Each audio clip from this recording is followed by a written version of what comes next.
இன்றைக்கி வந்து கேரளாவில் மணிக்கே மட்டரிசியில் சாப்பாடு வச்சுட்டேன். அது வந்து 1 மணி நேரமாக வேக விட்டாலுமே அது அப்படியே குலையாமல் இருக்குது. சரி பரவாயில்ல, கொஞ்சம் அதிகமாகவே வேக விட்டு வடித்தாச்சு.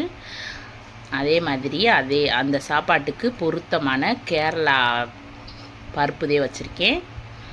அப்புறம் அப்பளம் வறுத்துட்டு அவியல் வச்சுருந்தேன். அவியல் எனக்கு பிடிக்காது, அதனால் நான் எடுத்துக்கல. கொஞ்சம் அப்பளம், வெண்டைக்காய் வறுவல் எடுத்துக்கிட்டு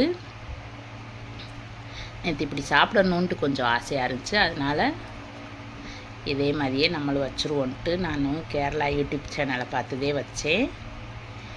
அப்புறம் கொஞ்சம் ஆம்லேட் போடலான்ட்டு ஆம்லேட் போட்டால் அது ஒரே ஆம்லேட்டாக பெருசாக போட்டுக்கிட்டே அதில் பகுதியாக எடுத்து வச்சுக்கலான்ட்டு கொஞ்சம் எடுத்து அதை வச்சுட்டு சூப்பரான லன்ச்சு. நல்லா இருந்துச்சு சாப்பாடு. இந்த வீடியோ பிடிச்சிருந்தா லைக் பண்ணுங்கள். வேல்ஸ் கிச்சன் சேனலை சப்ஸ்கிரைப் பண்ணுங்கள். நாளைக்கு ஒரு வீடியோவில்